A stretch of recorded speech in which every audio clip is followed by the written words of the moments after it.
It is somewhere around the year 90 in a coastal city called Ephesus, and an old man is sitting alone with a blank page in front of him. His hands are not steady anymore. The people who knew him when he was young are gone. Peter is gone. Paul is gone. His own brother James was executed decades ago. As far as anyone can tell, he is the last man alive who actually walked next to Jesus of Nazareth, who heard the voice, who watched the hands. And here is the strange part. The story has already been told. By the time this old man picks up his pen, 3 accounts of the life of Jesus have been circulating for years. Matthew, Mark, Luke, they are detailed, they are good. They cover the birth, the teaching, the miracles, the death, the empty tomb. The job, you would think, is finished. So why write a 4th? Look at what he does, and the question only gets sharper. Because roughly 90% of what this old man is about to write down does not appear in the other 3 at all.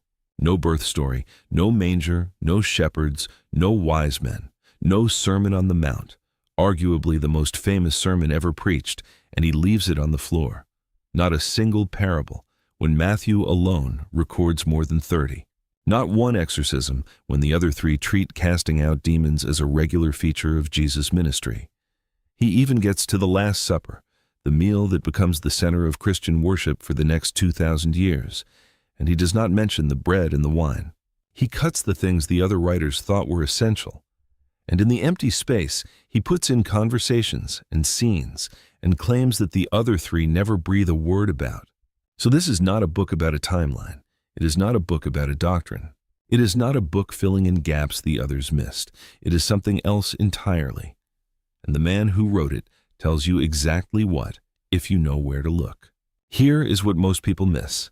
Buried in this gospel is one word he uses again and again and again, almost 100 times, more than the other 3 writers use it combined. He builds his entire book on it. And then there is the strange twin of that word, the noun version, the obvious one, the one any writer would reach for. He uses it 0 times, not once. He refuses it. Why would an old man at the end of his life with one last book to write lean so hard on one word and then deliberately walk past its twin? Hold that thought. We are going to come back to it. But not yet, because to understand the word, you first have to understand the man holding the pen. Who he was, why he waited so long, and why, when he finally sat down to write, he started not in a stable and not at a river, but before the universe itself had a single atom in it. So who is he? The book itself never tells you his name. Not once in 21 chapters does the author write it down. He refers to himself only as the disciple whom Jesus loved, a phrase that shows up 5 times and never with a name attached. He hides on purpose. But the early church was not confused about who he was. There's a man named Irenaeus, a church leader writing around the year 180. And Irenaeus is not guessing from a distance. As a young man, he personally knew an older teacher named Polycarp, and Polycarp had personally known the Apostle John. 3 handshakes. That is the whole distance between Irenaeus and the man who leaned against Jesus at supper. Irenaeus tells us plainly, it was John, the son of Zebedee, who wrote this gospel near the end of his life while living in the city of Ephesus. Most scholars put the writing somewhere between the years 85 and 95. And once you sit with that date, the strangeness of the book starts to make sense. Think about what the world looked like by then. Matthew, Mark, and Luke had been read aloud in churches for decades. The first generation, the people who could say, I was there, I saw it with my own eyes, was dying off, John among the last of them. Worse, the temple in Jerusalem, the beating heart of the whole Jewish world, had been burned to the ground by Roman soldiers in the year 70. The city was rubble. The believers were scattered across the empire, hunted, drifting further and further from the dusty roads where it all actually happened. So picture John, old and alone, watching the eyewitnesses disappear one by one. He does not need to tell the story again. The story is safe. 3 good men already wrote it down. What is in danger of being lost is not what happened. It is what it meant. And that is the gap John sits down to fill. Here's what most people miss. Near the end of the book, John does something that almost no ancient writer ever did. He stops and he tells you flat out why he wrote the whole thing. Chapter 20. He says Jesus did many other signs that are not written in this book. But these are written, he says, so that you may believe that Jesus is the Christ, the Son of God, and that believing, you may have life in his name. Now compare that to Luke. Luke opens his gospel by stating his purpose too. And his is the purpose of a careful historian. He wants to write an orderly account, he says, so the reader can know for certain the things he was taught. That is a man building a record. John is not building a record. Listen to his words again. He is not saying so that you may know the dates. He is not saying so that you may have the facts straight. He says so that you may believe, so that something happens inside of you. Luke wants to inform you. John wants to change you. Same Jesus, completely different job. And the moment you understand that, you understand why he starts the book the way he does. Look at how the others open. Matthew opens with a genealogy, a long list of names tracing Jesus back to Abraham. Mark opens with a grown man wading into the Jordan River to be baptized. Luke opens with an old priest named Zechariah burning incense inside the temple. 3 different starting lines, but all 3 start somewhere on earth at some moment in time. John starts before time, before earth, before there was a single thing in existence to start with. His first line is this: "In the beginning was the Word, and the Word was with God, and the Word was God. All things were made through him, and without him nothing was made that was made." Stay with me, because there is a single Greek word buried in that sentence doing an enormous amount of work. The word translated word is logos, and logos is far too big to fit inside the English word word. In Greek philosophy, logos was the name for the rational principle behind the entire universe, the logic, the order, the unseen intelligence holding everything together. For centuries, Greek thinkers had been reaching toward this idea, the conviction that the cosmos is not random chaos, but something structured, sustained by a reason they could name, but never quite see. There's a second river feeding this word, and it runs through the Hebrew scriptures. There, God's word is not a cold philosophical principle. It is a force that creates. "By the word of the Lord the heavens were made," says the psalm. Go back to the very first page of the Bible. God speaks, and things happen. He says, "Let there be light," and there is light. The Hebrew word for this is davar. And davar means both word and thing at the same time. Because in the Hebrew imagination, what God says and what God makes are the same single act. Now watch what John does. He takes both rivers, the Greek philosophers reaching for the mind behind the universe, and the Hebrew prophets describing the voice that creates worlds, and he pulls them together into one sentence. He says, in effect, the reality you Greeks have been straining your whole history to find, and the God you Hebrews have been hearing speak since Genesis. They are the same one. And then he says the thing that neither tradition ever saw coming. This logos, this mind behind the cosmos, this voice that made the seas. It is not an idea. It is not a force. It is not a principle. It is a person. And the Word became flesh and dwelt among us. That single line is where the floor drops out. Everything before it has been stacking weight. In the beginning, with God, was God, all things made through him. The pressure builds and builds, and then the mind behind the universe put on a body. The force that holds the atoms of your hand together right now learned how to walk, learned how to get tired, learned how to cry. Whatever you were expecting from an old man's last book, it was probably not that. The other 3 Gospels introduce Jesus as a baby in a feeding trough or a man stepping into a river. John introduces him as the reason there is anything to step into at all. 5 verses in, and the claim on the table is already bigger than anything the other 3 even attempt in their opening chapters. And John is only getting started, because once he has told you who this person is, he has to prove it. And the way he chooses to prove it hides inside another single Greek word, one he picks very deliberately over the word everyone else used. Before we go further, one quick thing. If you are starting to see what I'm seeing, that John is not just retelling a story, he is building an argument brick by brick with every word placed on purpose. Then do me a favor. Subscribe so the next study lands in your feed. And leave a comment, even one word telling me you are here. It genuinely helps this channel reach the people who need it. And to those of you who are already channel members, thank you. You are the reason these studies get made week after week. Every script we write, you are part of. Now, back to that second Greek word.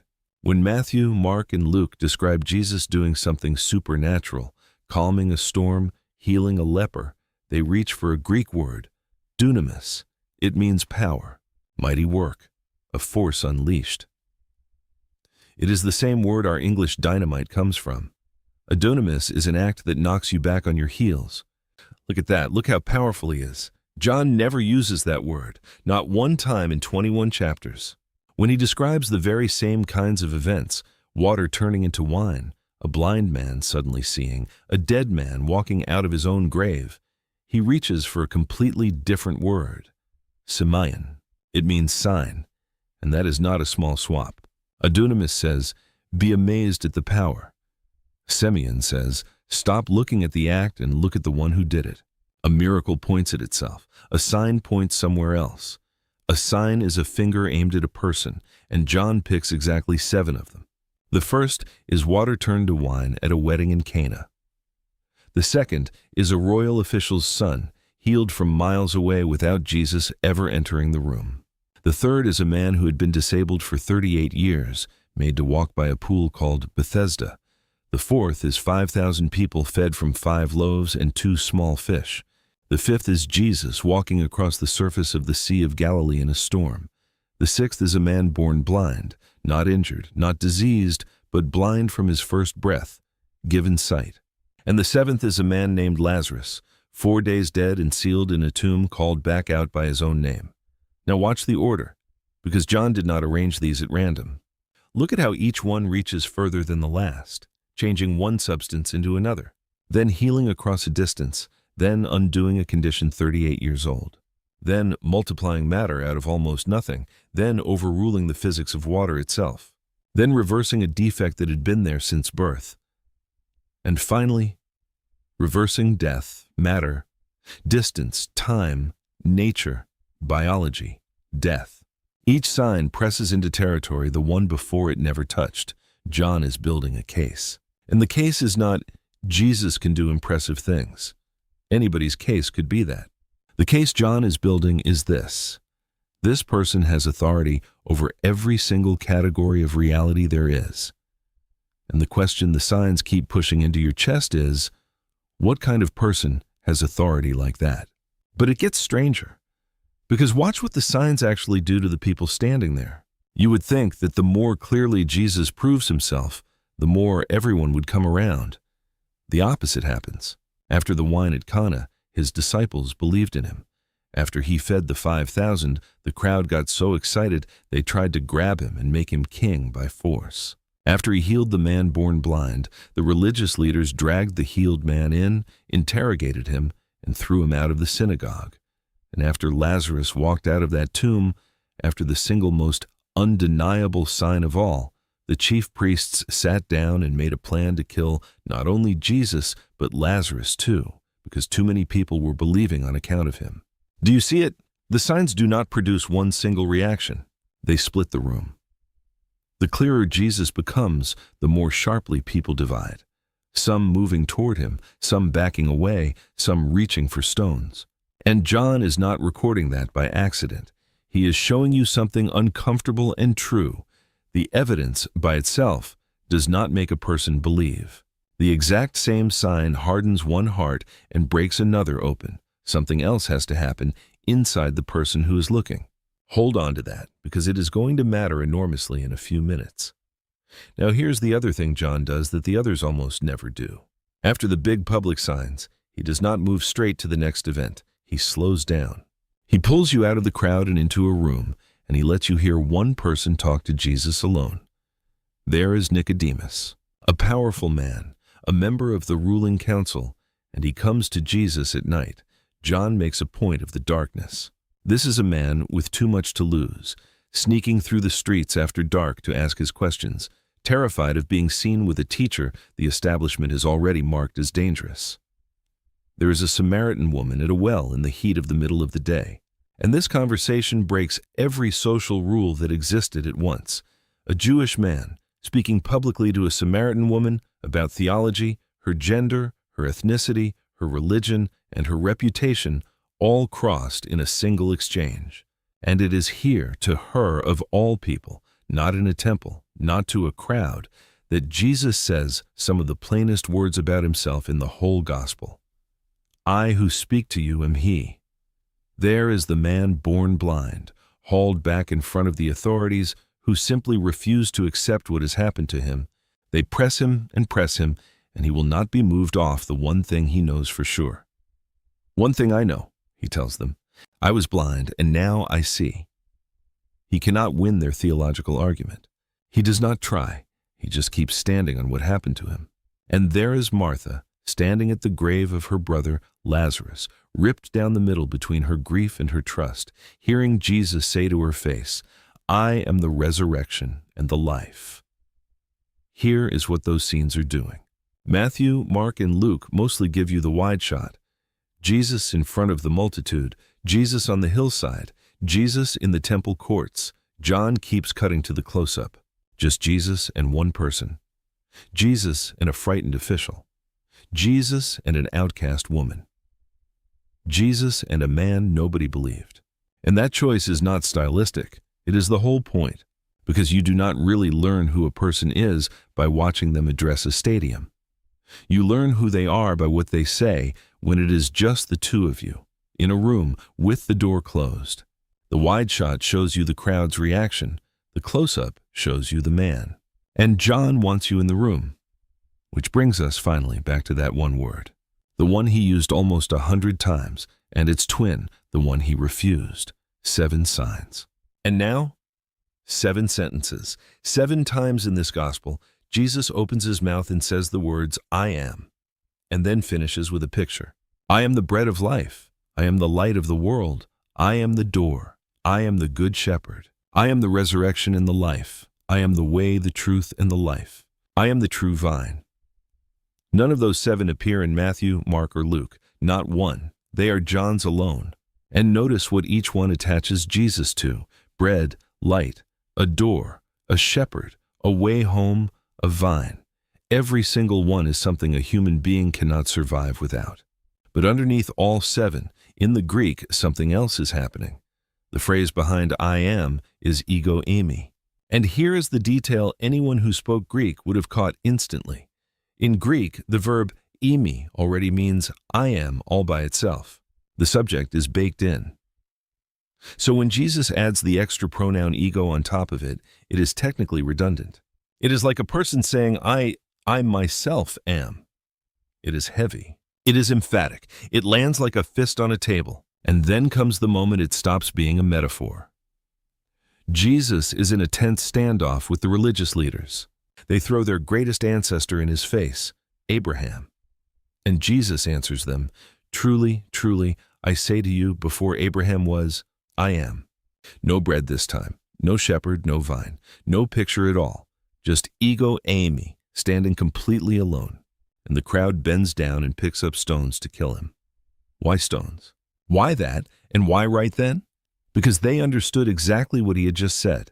Go back into the Greek translation of the Old Testament, the version those men grew up reading, and that bare phrase, eimi, shows up in a very specific place. It is what God says about himself. In Isaiah, God says, even I am he, and there is no God besides me. I am he. I am the first, and I am the last. Many scholars trace it back even further, to the burning bush where God tells Moses his own name. I am who I am. There is a real scholarly conversation about whether the deepest root runs through Isaiah or through Exodus. But the men standing in front of Jesus did not need to settle that debate. They reached for rocks. In their world, stoning was the penalty for one specific crime, blasphemy, a man claiming to be God. They heard eimi come out of a human mouth standing on its own, and they knew precisely what it meant. It meant, I am the God of Israel. And John does not soften it, does not explain it away, does not apologize for it. He just lets the stones tell you how clearly they understood. Now, before we land this, one more quick thing, and then I promise we get to the word. If you have made it this far, you are exactly the kind of person these studies are built for. If going this deep into the original languages is opening up Scripture for you, the single best way to keep it going is to become a channel member. That support is what lets us keep doing this work. The link is below, okay? The word. Here it is. The Greek verb pisteuo, to believe, appears in John roughly 98 times. That is more than Matthew, Mark, and Luke use it combined. He leans on it harder than any other writer in the New Testament. And the noun form of that exact same word, pistis, faith, the obvious natural noun any writer would reach for, it appears in John 0 times, not once. He refuses it. That looks like nothing on paper. It is not nothing. It changes everything. A noun is a thing you have. A verb is a thing you do. Faith is something you could claim to own, file away, set on a shelf, and point to later. Yes, I have that. I got it years ago. Believing is something you are either doing right now in this moment or you are not. It is present tense. It is active. It is in motion. And John wrote his entire book to produce the verb. Not a position you hold, but a living act of trust you are performing or failing to perform right now. That is why, when the risen Jesus turns to doubting Thomas, he does not say, "Have faith." He says, "Do not be unbelieving, but believing." He is not asking Thomas to check a doctrinal box. He is telling him to do something with his body, with his will in this second. Step forward, reach out your hand, trust. And Thomas falls to the floor with the highest words anyone speaks in any gospel, "My Lord and my God." Now, think about the man who wrote all of this down. An old man, the last one left, with one last book in him. At the end of a life, you get down to one word. Ask a person at 90 who they really are, and they will not list their achievements. They reach for the one thing that defined them. And after 70 years of turning those 3 years with Jesus over and over in his mind, John reaches for his word. He does not call himself the witness. He does not call himself the apostle. He does not even call himself the brave one, though he was the only one of the 12 who stood at the cross. He was not the most courageous. He was not the most important. He was not first in line for anything. He calls himself 5 times simply this, the disciple whom Jesus loved. That is an identity built entirely on what he received, not on what he achieved. And it is the exact identity his gospel is trying to hand to you. And it is why, on the last night, John shows you something the other 3 never mention. While they record the bread and the wine, John records Jesus getting up from the table, wrapping a towel around his waist, kneeling on the floor, and washing the filthy road grime off the feet of 12 men, including the one who is, within hours, going to betray him. That was the job of the lowest servant in the house. No one of any rank ever did it willingly.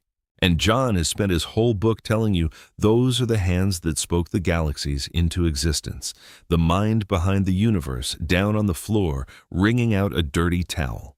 That is the picture John wanted burned into you, not power. This, God on his knees. So step back and look at the whole shape of it. The first thing to take with you is simple. John wrote last, and he wrote differently on purpose. He was not correcting the other 3, and he was not competing with them. He was completing them. Matthew, Mark, and Luke spend their pages telling you what Jesus did.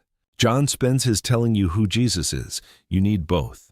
But if you have only ever read the story as a sequence of events, John is the one who turns and asks you what the events were always pointing at.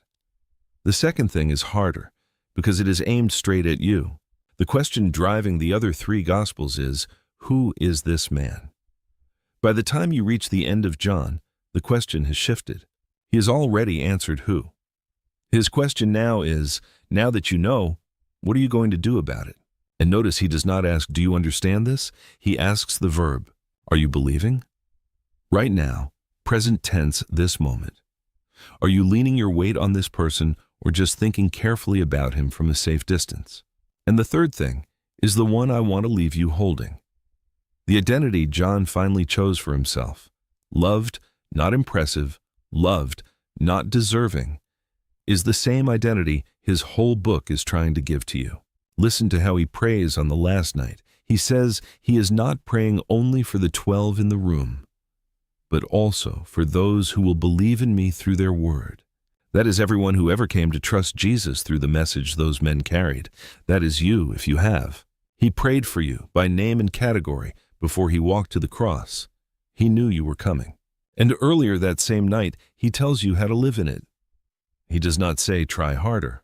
He uses the word meno, abide, remain, stay. I am the vine, you are the branches. A branch does not strain to produce fruit, it just stays connected.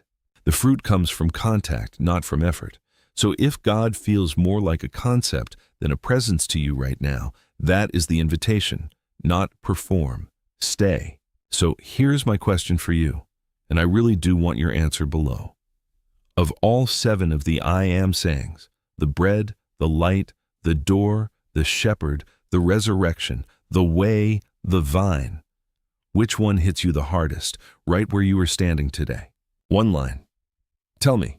Leave a comment. Subscribe if this opened something in John you had not seen before. And may the God who became flesh and walked into your world meet you wherever you happen to be standing right now. God bless you.